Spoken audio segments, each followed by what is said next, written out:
So first important right which is provided to rape victims is right to zero FIR.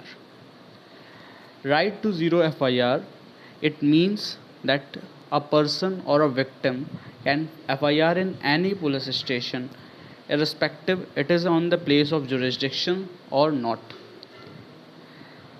We will and the same FIR shall be have to transfer at that place of police station at where the incident was done. For example, we have to take an example. Such example, suppose if a girl got raped in Haryana and there he didn't tell about in anyone to incident and she came to Mumbai and then he wants to file FIR against the rapist. So she didn't need to go on the place where rape is done.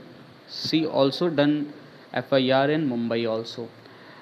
Then this is the work of Mumbai police to transfer the FIR to Haryana police where the incident was done.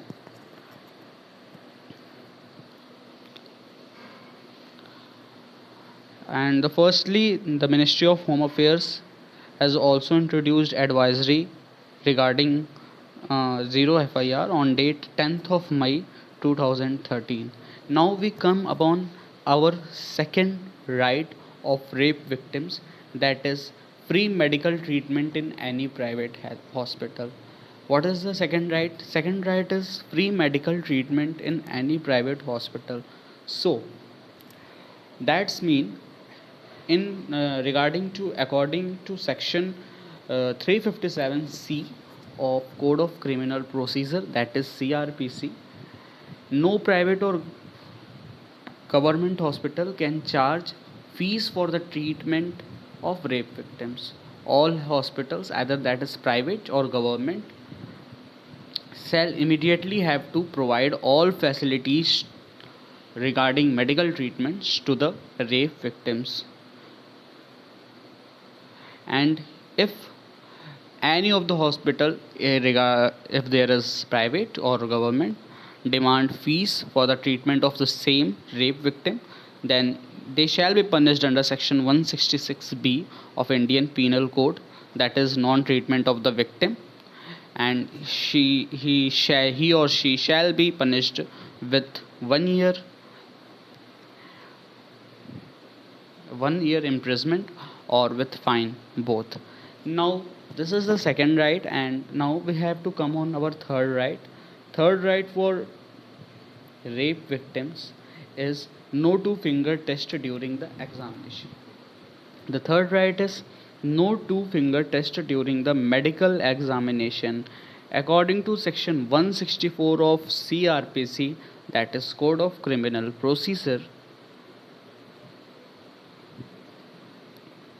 The doctor shall not possess the right to do two finger test while doing the medical examination.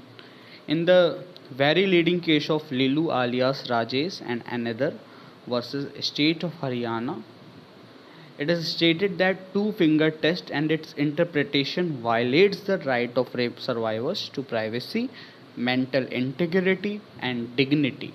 Hence, it is legal. The court provided that it violates the right of rape survivors to its privacy and it also violates to its mental integrity and dignity, so it is illegal.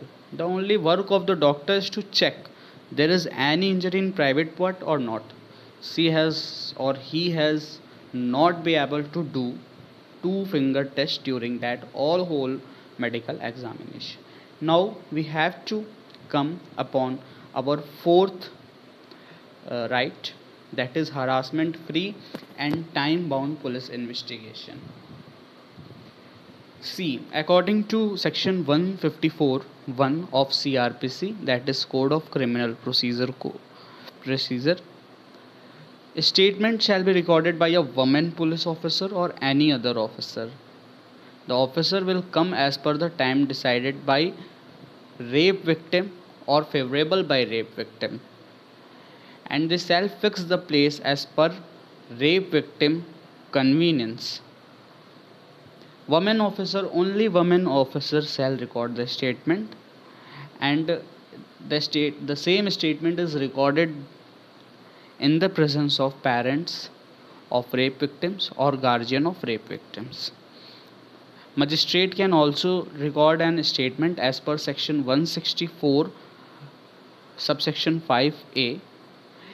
Lady police officer shall take the victim in court. Only lady police officer take the victim in the court, and statement shall be recorded in the chamber of magistrate. The purpose for doing the same is to check the statement noted by police is correct or not. So for checking the legality validity of a statement which is given to police, it is recorded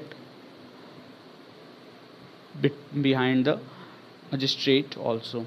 So now we have to come on fifth important right of rape victim, that is trial with full dignity, speedy and protection. It's the section 26 of CRPC, that is Code of Criminal Procedure. It states that the trial shall be practicable by court presided over by a woman. Further, no question shall be asked to victim that assassinates the character of her.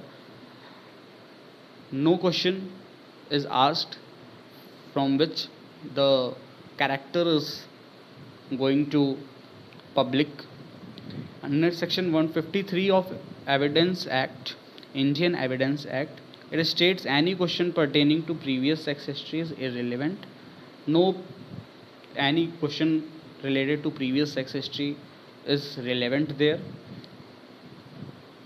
And one thing more, section 327 subsection 2 of Code of Criminal Procedure Code defines the inquiry and trial of rape shall be conducted on camera only.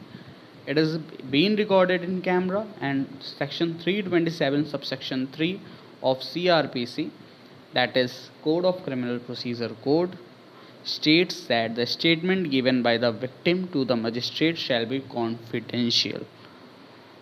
So this is our fifth right, and now we have to move on sixth right, that is right to compensation. And it is the last right.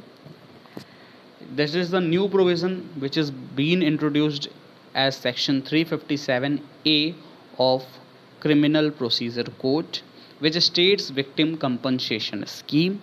The Supreme Court has laid this provision down for framing a scheme for compensation with Nipun Saxena versus Union of India. Keeping this in mind, National Legal Services Authority made the rules for compensation scheme for women victims. Factors that must be included in the application to gain more compensation are mental harm, loss of educational opportunity, loss of employment, if the victim is pregnant, if victim gets infected by disease, HIV, etc., financial condition of victim, disability of victim. That's all for our legal topic, that is 6 important rights of rape victims. I have considered that it must be very helpful to you. Thank you so much.